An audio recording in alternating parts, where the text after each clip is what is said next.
Hello dear student, welcome to my YouTube channel. तो आज हम लोग देखने जा रहे हैं क्लास 10th का साइंस पेपर का बहुत इंपॉर्टेंट ऑब्जेक्टिव देखने वाला है। तो वीडियो को लास्ट तक जरूर देखिएगा, सारे प्रश्न बहुत इंपॉर्टेंट है।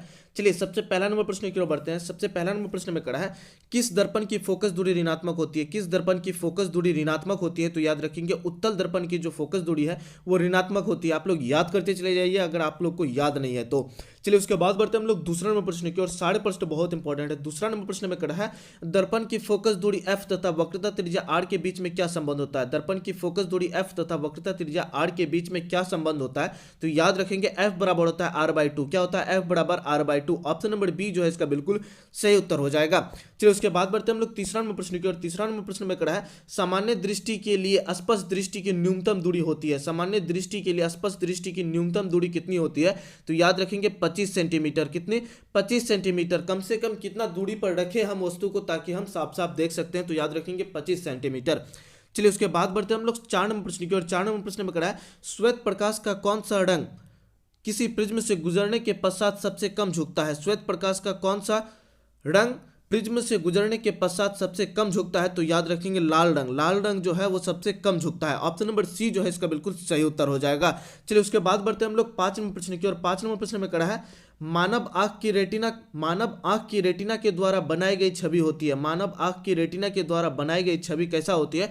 तो याद रखेंगे वास्तविक और उल्टा। कैसे होती है? वास्तविक और उल्टा। ऑप्शन नंबर बी जो है इसका बिल्कुल सही उत्तर हो जाएगा। चलिए उसके बाद बढ़ते हैं हम लोग 6 नंबर प्रश्न की ओर। 6 नंबर प्रश्न में कड़ा है, आकाश का रंग नीला प्रतीत होता है। आकाश का रंग नीला किस लिए प्रतीत होता है? तो याद रखेंगे प्रकाश का परिकिरण के कारण। कौन सा कारण है जिसके कारण आकाश का रंग जो हमें नीला प्रतीत होता है? तो याद रखेंगे प्रकाश का परिकिरण के कारण हमको आकाश का रंग जो है नीला दिखाई देता है। चलिए उसके बाद बढ़ते हैं हम लोग 7 नंबर प्रश्न की ओर। 7 नंबर प्रश्न में कड़ा है, किस दर्पण से वस्तु का प्रतिबिंब बड़ा बनता है? किस दर्पण से वस्तु का प्रतिबिंब जो है वो बड़ा बनता है? तो याद रखेंगे अवतल दर्पण में। ऑप्शन नंबर बी जो है इसका बिल्कुल सही उत्तर हो जाएगा। किस दर्पण से वस्तु का प्रतिबिंब बड़ा बनता है? तो याद रखेंगे अवतल दर्पण में। चलिए उसके बाद बढ़ते हैं हम लोग 8 नंबर प्रश्न की ओर। सारे प्रश्न बहुत इंपॉर्टेंट है और वीडियो पे अभी तक लाइक नहीं किए तो लाइक करके अपना कमेंट जरूर बताइएगा और चैनल पर नए हैं तो सब्सक्राइब करके बेल आइकन के बटन को दबा दीजिएगा। चलिए 8 नंबर प्रश्न की ओर बढ़ते हैं। 8 नंबर प्रश्न में कड़ा है, निम्नलिखित में कौन सा लेंस निकट दृष्टि दोष को ठीक करने के लिए उपयोग किया जाता है? निम्नलिखित में कौन सा लेंस निकट दृष्टि दोष को ठीक करने के लिए उपयोग किया जाता है? तो 8 का जो सही उत्तर है वो हो जाएगा ऑप्शन नंबर सी, अवतल लेंस। अवतल लेंस का उपयोग हम लोग करते हैं निकट दृष्टि दोष को ठीक करने के लिए। चलिए उसके बाद बढ़ते हैं हम लोग 9 नंबर प्रश्न की ओर। 9 नंबर प्रश्न में कड़ा है, निम्नलिखित में कौन सा उपकरण विद्युत धारा की उपस्थिति को दर्शाता है? निम्नलिखित में कौन सा उपकरण विद्युत धारा की उपस्थिति को दर्शाता है? तो याद रखेंगे गैल्वेनोमीटर। ऑप्शन नंबर ए जो है इसका बिल्कुल सही उत्तर हो जाएगा। चलिए उसके बाद बढ़ते हैं हम लोग 10 नंबर प्रश्न की ओर। सारे प्रश्न बहुत इंपॉर्टेंट है, एग्जाम में डायरेक्ट यहीं से प्रश्न पूछा जाएगा। 10 नंबर प्रश्न में कड़ा है, दाएं हाथ के अंगूठे के नियम को किसने प्रतिपादित किया था? किसने प्रतिपादित किया था? तो याद रखेंगे मैक्सवेल ने। ऑप्शन नंबर डी जो है इसका बिल्कुल सही उत्तर हो जाएगा। अगर आप इसका पीडीएफ लेना चाहते हैं तो पीडीएफ आपको हमारे टेलीग्राम पर मिल जाएगा, तो बिल्कुल आप लोग वहां से जुड़ के इसका पीडीएफ ले सकते हैं। टेलीग्राम का लिंक आपको हमारे डिस्क्रिप्शन पर दिया गया है। चलिए उसके बाद बढ़ते हैं हम लोग 11 नंबर प्रश्न की ओर। 11 नंबर प्रश्न में कड़ा है, विभवांतर का एसआई मात्रक क्या होता है? विभवांतर का एसआई मात्रक क्या होता है? तो 11 का जो सही उत्तर है वो हो जाएगा ऑप्शन नंबर ए, वोल्ट होता है। क्या होता है? वोल्ट होता है। ऑप्शन नंबर ए जो है इसका बिल्कुल सही उत्तर हो जाएगा। विभवांतर का एसआई मात्रक क्या होता है? वोल्ट होता है।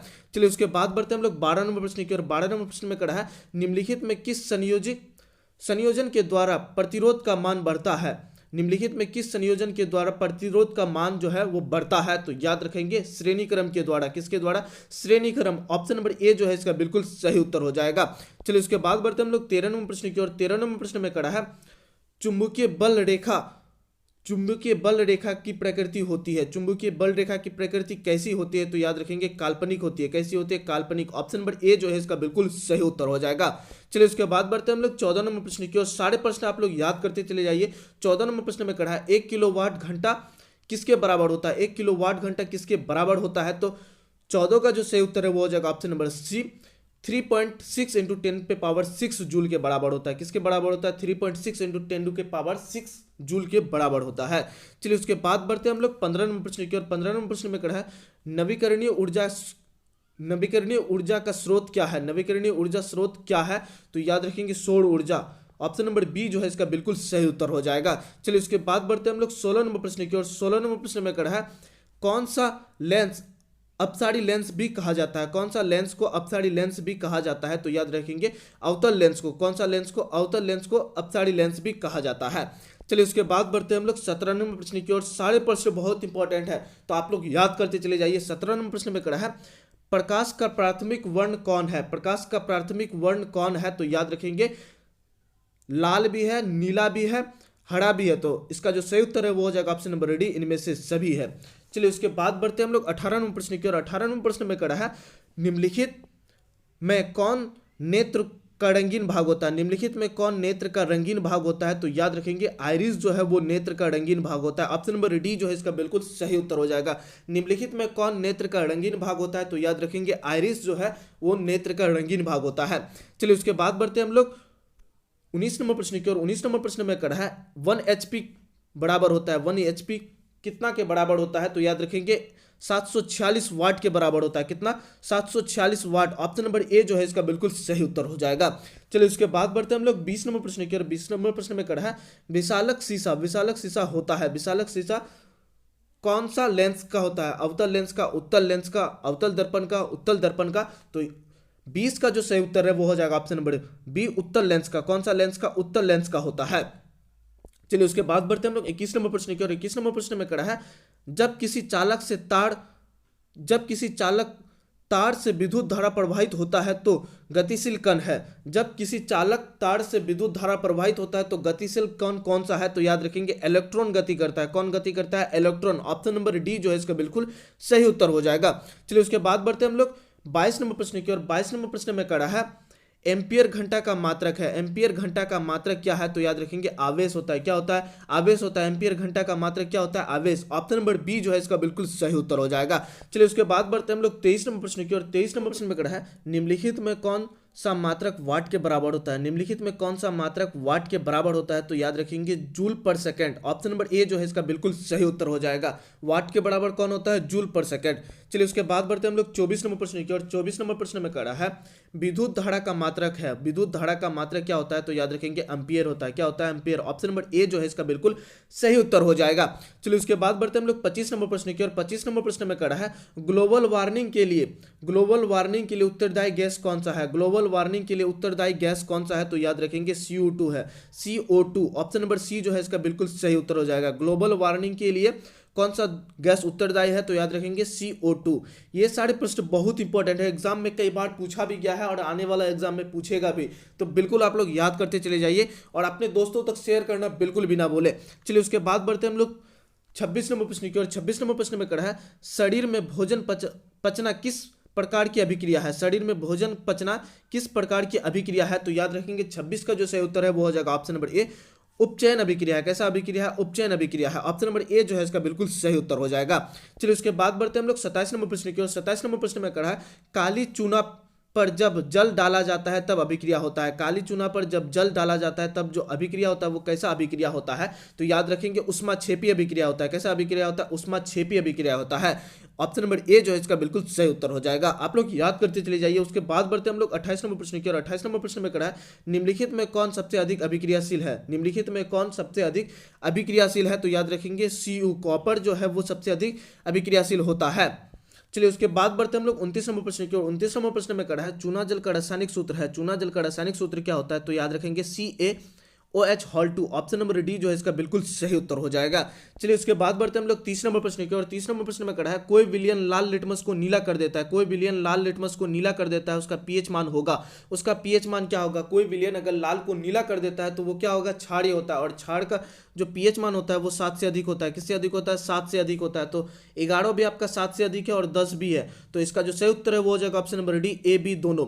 चलिए उसके बाद बढ़ते हम लोग 31 नंबर प्रश्न की ओर। 31 नंबर प्रश्न में कड़ा है एल्काइन में कार्बन कार्बन के बीच कितने सहसंयोजक बंधन होते हैं? एल्काइन में कार्बन कार्बन के बीच कितने सहसंयोजक बंधन होते हैं? तो याद रखेंगे 3 होते हैं। कितने बंधन होते हैं? 3 होते हैं। ऑप्शन नंबर सी जो है इसका बिल्कुल सही उत्तर हो जाएगा। ऑप्शन नंबर सी 3 कितने होते हैं बंधन? 3 होते हैं। चलिए उसके बाद बढ़ते हैं हम लोग 32 नंबर प्रश्न की ओर। 32 नंबर प्रश्न में कड़ा है ग्लूकोज का आयनिक सूत्र क्या है? ग्लूकोज का आयनिक सूत्र क्या होता है? तो याद रखेंगे C6H12O6 होता है। ऑप्शन नंबर ए जो है इसका बिल्कुल सही उत्तर है। ये क्वेश्चन बहुत इंपॉर्टेंट है, आप लोग याद करते चले जाइए। ये क्वेश्चन एग्जाम में बार बार पूछा जाता है, तो आप लोग ये चीज याद रखेंगे। आपसे चीनी का रासायनिक सूत्र पूछे या ग्लूकोज का रासायनिक सूत्र पूछे, दोनों में से किसी एक का रासायनिक सूत्र हर साल पूछा जाता है। चलिए उसके बाद बढ़ते हैं हम लोग 33 नंबर प्रश्न की और 33 नंबर प्रश्न में कहा है उच्च वसीय अम्लों के सोडियम लवण कहलाते हैं। उच्च वसीय अम्लों के सोडियम लवण क्या कहलाते हैं? तो याद रखेंगे साबुन कहलाते हैं। क्या कहलाते हैं? साबुन कहलाते हैं। ऑप्शन नंबर ए जो है इसका बिल्कुल सही उत्तर हो जाएगा। चलिए उसके बाद बढ़ते हैं हम लोग 34 नंबर प्रश्न की और 34 नंबर प्रश्न में कहा है बॉन्ड CHO अभिक्रियाशील मूलक को कहते हैं। बॉन्ड CHO अभिक्रियाशील मूलक को क्या कहते हैं? तो याद रखेंगे अल्डिहाइड कहते हैं। क्या कहते हैं? अल्डिहाइड कहते हैं। ऑप्शन नंबर ए जो है इसका बिल्कुल सही उत्तर हो जाएगा। चलिए उसके बाद बढ़ते हम लोग 35 नंबर प्रश्न की और 35 नंबर प्रश्न में कहा है आवर्त सारणी के किसी आवर्त में बाएं से दाएं जाने पर तत्व की परमाणु त्रिज्या क्या होती है? किसी आवर्त सारणी में किसी आवर्त में बाएं से दाएं की ओर जाने में तत्व की परमाणु त्रिज्या जो है वो क्या हो जाती है? तो याद रखिएगा घटती है। क्या होती है? घटती है। ऑप्शन नंबर ए जो है इसका बिल्कुल सही उत्तर हो जाएगा। चलिए उसके बाद बढ़ते हैं हम लोग 36 नंबर प्रश्न की और 36 नंबर प्रश्न में कहा है निम्नलिखित तत्वों को उनके अधातु गुण के अनुसार बढ़ते क्रम में सजाए। निम्नलिखित तत्वों को उनके अधातु गुण के अनुसार बढ़ते क्रम में सजाना है। आपका ये तत्व दिया गया है, इसको बढ़ते क्रम में सजाना है। तो इसका जो सही उत्तर है वो हो जाएगा ऑप्शन नंबर बी हो जाएगा सही उत्तर। और इसका पीडीएफ लेना चाहते हैं तो पीडीएफ आपको हमारे टेलीग्राम पर मिल जाएगा। चलिए 37 नंबर प्रश्न की ओर बढ़ते हैं। 37 नंबर प्रश्न में कहा है सिलिकॉन क्या है? सिलिकॉन क्या है? तो याद रखेंगे सिलिकॉन जो है वो उपधातु है। क्या है? सिलिकॉन जो है वो उपधातु है। ऑप्शन नंबर सी जो है इसका बिल्कुल सही उत्तर हो जाएगा। चलिए उसके बाद बढ़ते हैं हम लोग 38 नंबर प्रश्न की ओर। 38 नंबर प्रश्न में कहा है निम्नलिखित में कौन विद्युत धनात्मक तत्व है? विद्युत धनात्मक तत्व है जो त्याग करता है। कौन त्याग करता है? Na सोडियम जो है वो त्याग करता है। ऑप्शन नंबर सी जो है इसका बिल्कुल सही उत्तर हो जाएगा। निम्नलिखित में विद्युत धनात्मक तत्व कौन है? तो याद रखेंगे सोडियम। चलिए उसके बाद बढ़ते हैं हम लोग 39 नंबर प्रश्न की ओर। 39 नंबर प्रश्न में कहा है टिहरी बांध का निर्माण किस प्रदेश में किया गया है? टिहरी बांध का निर्माण किस प्रदेश में किया गया है? तो याद रखेंगे उत्तराखंड में किया गया है। कौन सा प्रदेश में? उत्तराखंड में। ऑप्शन नंबर बी जो है इसका बिल्कुल सही उत्तर हो जाएगा। चलिए उसके बाद बढ़ते हैं हम लोग 40 नंबर प्रश्न की ओर। 40 नंबर प्रश्न में कहा है निम्नलिखित में किस धातु को केरोसिन में डुबाकर रखा जाता है? निम्नलिखित में से किस धातु को केरोसिन में डुबाकर रखा जाता है? तो इसका जो सही उत्तर है वो हो जाएगा सोडियम। सोडियम को केरोसिन में डुबाकर रखा जाता है। ऑप्शन नंबर बी जो है इसका बिल्कुल सही उत्तर हो जाएगा। तो ये आपको 40 प्रश्न हम करवा दिए हैं। ये 40 प्रश्न बहुत इंपॉर्टेंट है, एग्जाम में कई बार पूछा भी गया है और आने वाला एग्जाम में पूछा भी जाएगा। तो बिल्कुल वीडियो को अपने दोस्तों तक शेयर कर दीजिएगा। अगर चैनल को सब्सक्राइब नहीं किया तो सब्सक्राइब करके बेल आइकन के बटन को दबा दीजिएगा और टेलीग्राम पर जुड़ना बिल्कुल भी ना भूलिएगा। चलिए फिर मिलते हैं नेक्स्ट सब्जेक्ट लेकर के, तब तक के लिए इतना ही। जय हिंद।